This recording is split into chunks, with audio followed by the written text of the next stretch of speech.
So, how do they answer Yosef now? How do they defend themselves when they see that their first argument doesn't work and he repeats his accusation, you're spies? Let's look at Rashi, verse 13.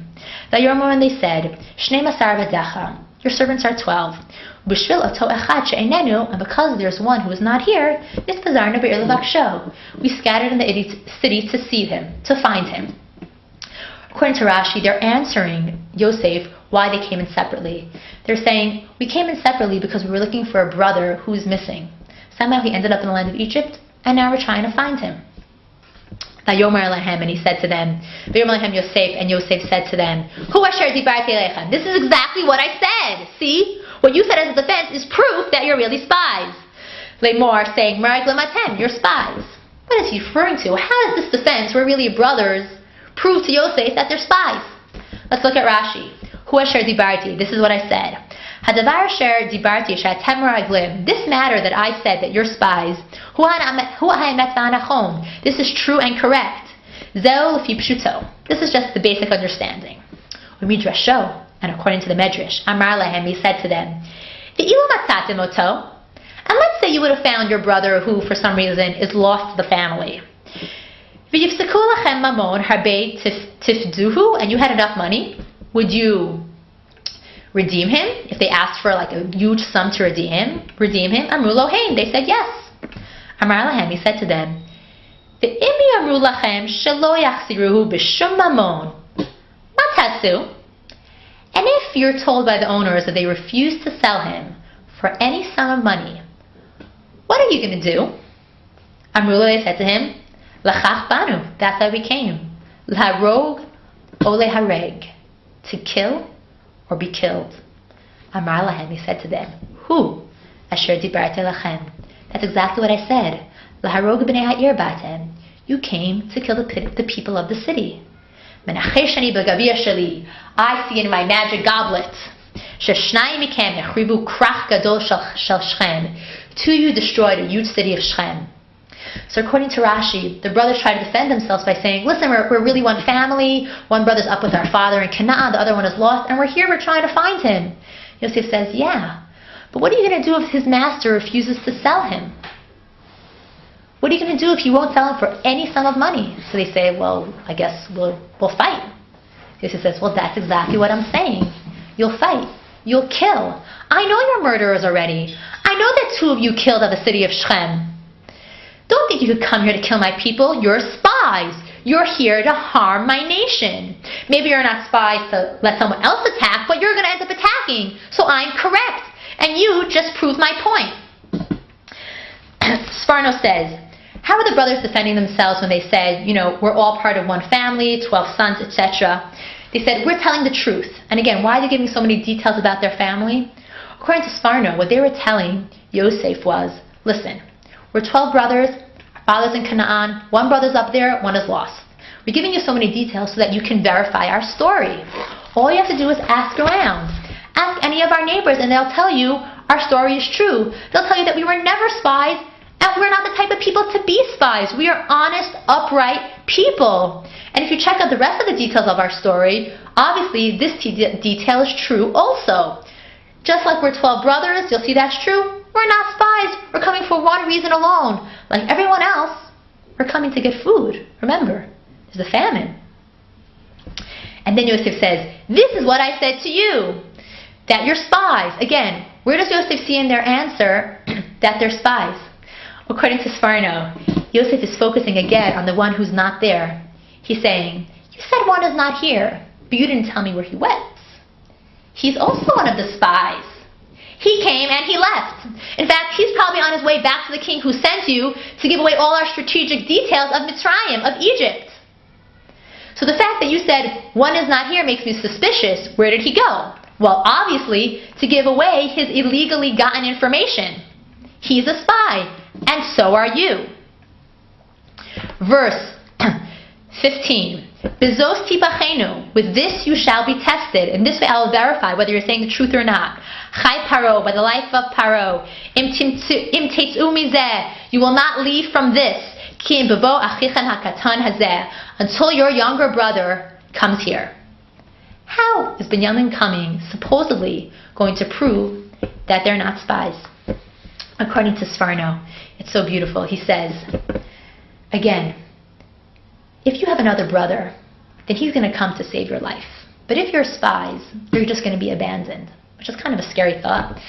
But he says, that's what he says. He says, the fact that your brother comes is going to prove that your story is true, because no one else would risk their life unless they're a brother. And that's how I'm going to know that everything you say is true, if you bring your brother down. Next verse, 16. Send one of you, and he'll bring your brother down. He'll bring Binyamin. And you are going to be put in jail over here. And we're going to check out your words. Is truth with you? And if not, with a life Paro, you are spies. Again, Yosef keeps on saying, you're spies, you're spies. What evidence does he have that they're spies? Again, according to Rashi, we said they came in from separate entrances. Other commentators say, example, Ramban says they were very important looking and wealthy. So he says, what are such important people doing coming here to get food? You should send your servants. Or perhaps they were the first people to come from Canaan, Ramban says, because the famine had just kind of started there and was only getting strong there. So he says, why are you the first ones to come up here? I don't even know that there is a famine in Canaan.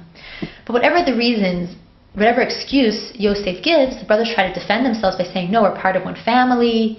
So again, you can verify our story. It's true. Or we're here to look for our brother who's missing. Yosef says, the fact that you're giving me this detail just proves that you're spies. The only thing that will tell me that you're saying the truth is if Binyamin comes down. And now, verse 17. Vayasopotam el mishmar shloshat yamim. He put them into jail for 3 days. Vayom hashlishi, on the third day, Vayomar aleim Yosef. Yosef said to them, Vayom hashlishi, on the third day, Zot asu v'chyu, do this and you'll live. Et Elokim ani yarei, I fear God. Im keinim atem, if you're telling me the truth, achichem echad ya'aser b'beit mishmarchem. Only one brother will be in jail. V'atem l'chu, you go, habiyu shever, bring food, ra'avon batechem, bring food that will take away the starvation of your house. Et achichem hakaton tabiyu alai, bring your younger brother to me, v'yamnu devrechem, and then your words will be verified. V'lo tamutu, and you will not die, v'yasu kain, and they did so. Okay, so it's very interesting what happens here. Yosef tells the brothers, the only way I'm going to see that you're saying the truth is if one of you goes and gets Binyamin. But then before he sends one brother, he puts them all in jail for 3 days. Then he takes them out and he says, actually I'm going to send all of you back except for one who I'm going to leave here, and then the rest of you come back and bring your brother. And of course he wants one to remain there as a collateral to ensure that the rest of the brothers come back. Why is he doing this? And why is he saying, I fear Hashem? Some of the commentators, such as Radak, explain he's trying to scare them. And he puts them in jail for 3 days and then takes them out because he's trying to show them, look, I am a God-fearing man. See, if I wasn't God-fearing, I would just keep you here and let you rot in jail. But I know that you have a starving family. And if you don't come back with food, they're all going to die. So in order to save them, but at the same time to ensure that I'm not tricked and you're not spying out on me, I'm going to let most of you go back, bring food for your father, the old sick father you were telling me about, bring food for your brother who remains there, bring food for your family, for your wives, for your children, but I'm keeping one of you here. And that's going to ensure that the next time you come back, you bring your brother. And then I will see if you are telling me the truth or if you're not. Verse 21, and these I think are really some of the most dramatic words in this week's parsha. Vayomru ish el achiv, and a man said to his brother, Aval hashemim anachnu, but we're guilty, alachinu, about our brother, asher ra'inu tzarat nafsho.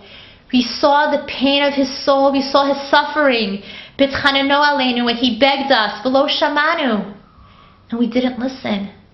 Al kain ba'aleinu hatzara azot. Therefore, this trouble is coming to us. This is coming to us because we let Yosef suffer. He begged us, he pleaded, save me. And we did nothing. We threw him into a pit. We even sold him. Vayan Reuven otam, and Reuven answered them, Lemor saying, Hello, amarti lachem, I said to you then. Lemor saying, Al techatu bayala, don't sin against the boy. V'lo shamatem li, and you didn't listen to me. V'gam damo, he named the drash. Now, his blood is being sought. We are being punished for his blood. What are the brothers saying here? First of all, this is a clear statement of vidui.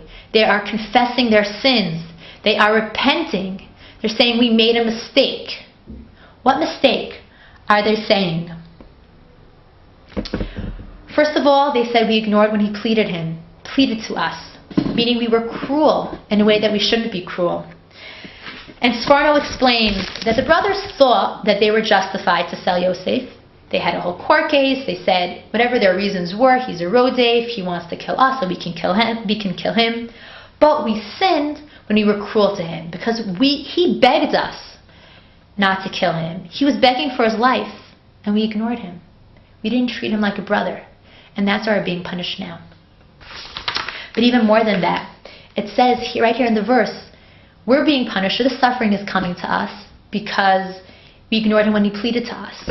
And then Reuven says, you didn't listen to me when I said that we shouldn't kill him, and now his blood is also being sought. What blood is this? Look at Rashi, verse 22, V'gam damo, and also his blood, damo, V'gam dam hazakain. His blood and the blood of the old man. What is this saying? The brothers apparently thought that Yosef actually might have been killed. So they're guilty for any of Yosef's blood that is spilled. But additionally, they're guilty for any blood that Yaakov lost, for the pain that they caused Yaakov. So apparently, we see that the brothers realize they've done something so wrong. First of all, they might have killed their brother. And in addition, even if they thought they were justified when they sold him, they were so cruel to him. And this cruelty is what's causing them to be punished today. Ramban explains that the brothers realize now that in some ways their cruelty to Yosef, that they ignored him and treated him like this, like he's not a brother, is even worse than the actual selling. And he continues and says, when Reuven says, I told you don't sin against the boy, Reuven was saying, I explained to you that Yosef's just acting out of immaturity, that he doesn't deserve to be killed, but you ignored me, and now he's probably dead, so therefore we're guilty for murder, because he didn't really deserve it. Now our doc points out a very important point here. He says, and I'll try to read it to you inside, Vayomru, and they said, Achar sheshlim baravi mahem b'halach lo. Excuse me, I'll leave that for a moment. He says, Al kain ba aleinu hatzara azot. Therefore, this trouble, this pain is coming to us. Lamdeinu b'sipor hazeh. This story teaches us, ki kishetavot tzara la'adam. When a trouble comes to a man, ra'oi lo lefashfesh b'ma'asav. It is appropriate that he thinks about and search his actions, v'livdok, and to check, ma'haya ma'aseh hara she'asa. What was that bad thing that he did?